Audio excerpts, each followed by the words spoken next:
গত বছর ডেঙ্গুর ভয়াবহতায় বিপর্যস্ত ছিল উপকূলীয় জেলা বরগুনা।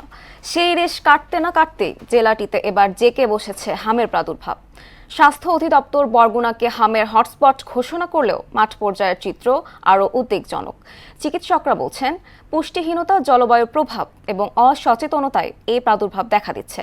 এক্ষেত্রে গভীর গবেষণার তাগিদ দেন তারা। গোলাম হায়দার স্বপনের পাঠানো তথ্য ছবিতে ডেস্ক রিপোর্ট। প্রাকৃতিক দুর্যোগের সঙ্গে নিত্য সংগ্রাম করা উপকূলীয় জেলা বরগুনায় নতুন লড়াই এক অদৃশ্য শত্রুর বিরুদ্ধে।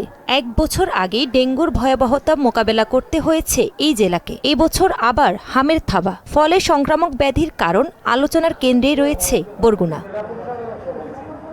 স্বাস্থ্য বিভাগের তথ্য মতে এরই মধ্যে 207 জনের শরীরে উপসর্গ দেখা দিয়েছে, যার মধ্যে নিশ্চিতভাবে হাম শনাক্ত হয়েছে 37 জনের। হাম সন্দেহে 3 শিশুর মৃত্যুর খবর জনমনে ছড়িয়েছে আতঙ্ক, আর বিভিন্ন উপসর্গ নিয়ে প্রতিদিন বাড়ছে রোগী। বাচ্চার চোখ লাল ছিল হালকা, উনি বলছে যে কোনো সমস্যা নাই, ওষুধ লেখা দিচ্ছে, কোনো কিছু বুঝি না। জ্বর বেশি, তার কারণে আমরা এই জায়গায় এসে ভর্তি হয়েছি।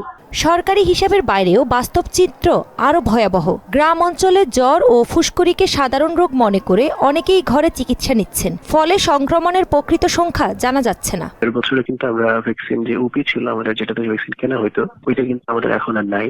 এবং সেটা থেকে হচ্ছে পরবর্তীতে যে গভর্নমেন্টের যে বাজেট বরাদ্দ যেটা হয় সরকারি বাজেট থেকে, জিওবি পরিচালন বাজেট থেকে, সেটা কিন্তু বরাদ্দ হয় নাই তখনও। পরিসংখ্যান বলছে, আগে টিকাদানের হার 90% বেশি থাকলেও বর্তমানে দ্বিতীয় ডোজ থেকে বাদ পড়েছে অনেক শিশু।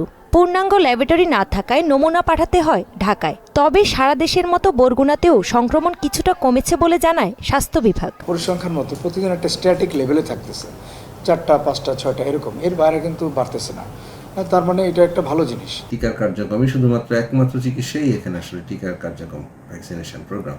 আমরা যদি তা করতে পারি, ইনফেকশন চেইনটা যদি ব্রেকডাউন হয়, আশা করছি এটা নিয়ন্ত্রণে চলে আসবে। এইদিকে প্রতি 4 বছর পর ক্যাম্পেইন হওয়ার কথা থাকলেও তা বিলম্বিত হওয়ার কথা স্বীকার করে বিভাগীয় স্বাস্থ্য পরিচালক বলেন, পরিস্থিতি নিয়ন্ত্রণে পদক্ষেপ নেওয়া হচ্ছে। যে কোনো কারণটা আসুক, সেটা মোকাবেলার জন্য ঊর্ধ্বতন কর্তৃপক্ষের সহায়তা সহ আমরা কিন্তু যথেষ্ট চেষ্টা করি। আপনারা দেখছেন যে ডেঙ্গুকেও আমরা যেভাবে মোকাবেলা করতেছি, আমরা কোভিডকেও মোকাবেলা করছি। আমার বিশ্বাস এই হামকেও আমরা মোকাবেলা করতে সক্ষম হব।